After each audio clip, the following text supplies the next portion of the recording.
The sun shone on London that morning, warming the cobblestones of the Mall with an unexpected softness, contrasting with the cool, gusty wind. Tourists flocked, captivated by the majesty of the moment, to observe the changing of the guard ceremony. The bright colors of the soldiers' uniforms stood out sharply against the blue sky, creating a sumptuous spectacle in this part of London which, every day, attracted crowds from all over the world. The imposing presence of the Royal Guards, motionless in their impeccable uniform, became one of the most visible and respected symbols of the British monarchy. Their sheepskin hats, impeccable coats, and gleaming boots were marks of an age-old tradition, a ritual of impeccable military precision that fascinated foreigners and Londoners alike. Among them was Elias, a tall man, with a look of calm determination, a piercing but serene look. The wind lightly caressed his features, but he remained there, straight, faithful to his task. Elias was one of the few black royal guards, an exception which, while still surprising to some, was a source of immense pride for him.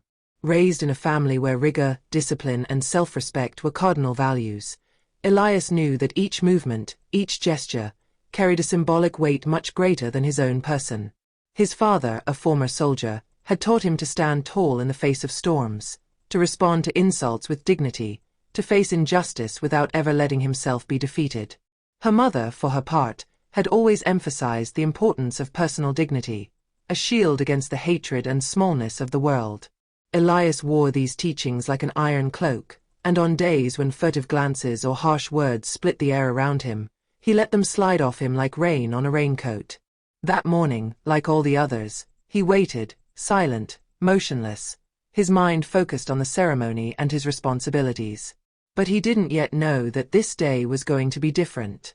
A moment of tension would soon arise, an affront which, far from destabilizing him, would highlight the depth of his resilience. It was then that a luxury car, black and shining like a shadow in the sun, slowed down and stopped in front of the palace fence. The wheels screeched lightly on the cobblestones, and the rear door opened with theatrical slowness. A woman got out of the car, haughty, dressed in a couture suit that sparkled in the morning light. Her heels echoed against the cobblestone floor, accentuating the confidence of her steps. She was followed by a small group of people, all young, well-dressed, observing the world as if it owned everything. The woman walked straight towards the security fence where Elias was standing, her gaze immediately falling on him. Their eyes met, and she stared at him for a long time, as if she had just discovered an intruder in a place where he had no place. She scrutinized his uniform, his features, the dark skin of his face, then the posture of his body which, despite everything, seemed to command a respect that many struggled to understand. She let a little disdainful smile stretch across her lips, a smile that did not reach her eyes, which betrayed a cold, contemptuous condescension. She approached the security gate, her eyes still fixed on Elias. She stared at him as if she were curious, as if she needed to be convinced of his legitimacy. His eyes lingered on his features, on his skin, on his stature. What she saw, or rather what she thought she saw, was an obstacle, an anomaly in a world that she thought was perfectly ordered. Elias felt the heaviness of this look. He knew well that his appearance, his history, his roots were not those that this woman wanted to accept. She stopped, her gaze sliding over him before returning, even harder, more piercing, like an invisible sting. Her lips then parted, and the words she spoke were like shards of broken glass. "Dirty Black, you're not English," she said scornfully, her voice loud and sharp, each syllable like a slap. "You don't belong here." The murmurs around them began to be heard. A few passers-by had stopped, curious about the scene playing out before their eyes. But no one dared to intervene. The woman, satisfied with her provocation, was probably waiting for a reaction, a sign of weakness, of guilt. She didn't understand that she had just attacked the calmest and most stable person in the whole place. Elias did not move an inch. His fists were clenched but invisible under his white gloves, and his jaw clenched slightly, an imperceptible tension that showed how hard the insult hit him. He knew that remarks like this were part of the lot he had to face. After all these years of service, he had become an expert in the art of not letting anything show, of hiding his feelings behind a facade of military rigor. But every word, every insult, whether from a stranger or a person in a position of power, disturbed him deeply. The woman didn't even seem to realize the magnitude of her words. She continued to scrutinize Elias, her gaze still haughty, as if she found him unworthy to be there. She scanned the rest of the guards, but her attention kept returning to him, like an uncomfortable reflection she couldn't ignore. She was about to leave, visibly satisfied with her triumph, when a young man, one of her assistants, hurriedly approached, trying to escort her forward. But before he could make a move, Elias, in a calm but firm voice, spoke. "I'm English, ma'am," he said, never taking his eyes off her. "And I am here to represent my country with honor." A heavy silence fell on the scene. The whispers stopped instantly.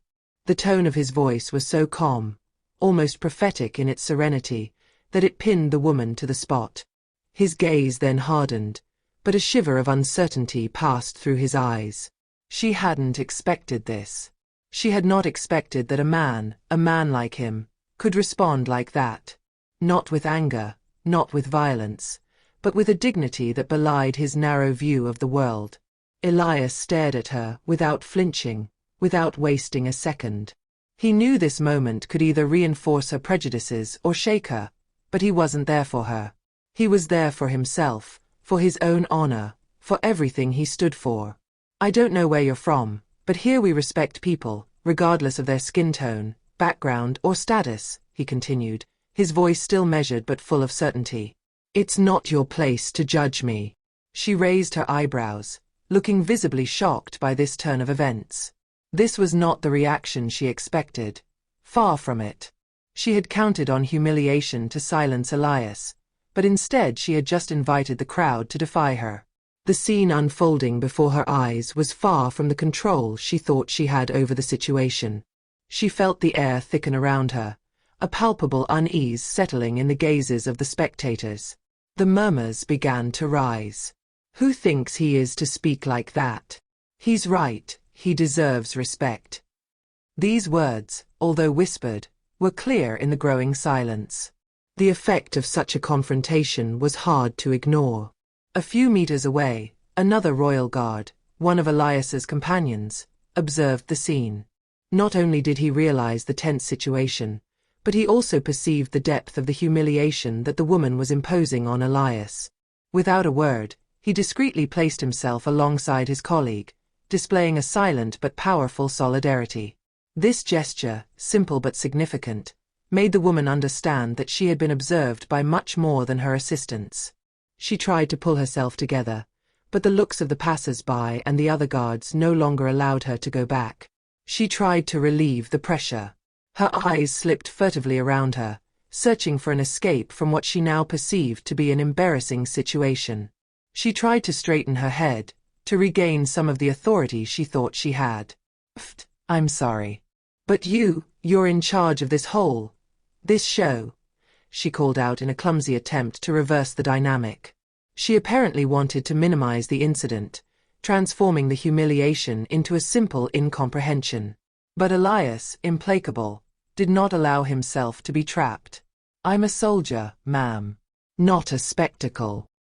His voice left no room for ambiguity, and his posture, straighter than ever, expressed all the dignity he carried within him. He turned his back on the woman without trying to look at her further. It was a silent gesture, almost symbolic, which meant that he was not there to justify himself. He was there to represent something bigger than the person who had just insulted him. The woman, trapped in her own arrogance, turned to her assistants, this time unable to maintain the pride she had exhibited moments earlier. She turned around, hastily, and walked away, muttering something incomprehensible. His footsteps echoed in the silence that had fallen, while the crowd, almost solemn, observed his departure. The murmurs in the crowd did not stop immediately, but people gradually moved away, taking photos, sharing their impressions. However, a strange respect now hung in the air. Elias had stood there, straight and unwavering, and that was what they would all remember. Respect is not earned by hurtful words, but by how we respond to injustice. Hours later, as the ceremony drew to a close, Elias still stood there, immaculate in his uniform, frozen in his role, a monument of discipline and dignity. As he was preparing to leave his post, a journalist approached him, her camera hanging around his neck. She had watched him throughout the scene and wanted to know more. She was fascinated, not only by Elias' calmness, but by the way he had mastered the situation without getting carried away by emotion. "Excuse me, sir. I am a journalist for the Times. I am impressed with the way you handled this incident. Can you share your thoughts?" she asked with respectful curiosity. Elias, maintaining his composure, replied with disarming simplicity. "Every day as a royal guard, I wear what England represents. It's not just an outfit, it's an honor. I don't need to be judged by someone who doesn't understand what that means." His words were thoughtful, but each syllable carried a deep truth. He didn't need to justify himself. He was there for a reason, much greater than the prejudices of some. The next morning, the Daily Times published an article titled, "The Incident of the Racist Woman and the Royal Guard, Dignity in the Face of Injustice." The article reported the event in a factual tone, but highlighted how Elias responded to the attack, transforming a moment of shame into a victory of dignity. What had begun as an attempt at degradation had been overturned, not by anger or aggression, but by the serenity of a man convinced of his value and his role. Social networks were in turn on fire. The hashtags #RoyalDignity and #RespectElias emerged, and thousands of messages of support poured in. People expressed admiration for Elias' calm and strength in the face of intolerance. The story was not content to circulate as an anecdote, it became a symbol of resistance to hatred and racism, but also of the quiet power of humanity and dignity in times of oppression.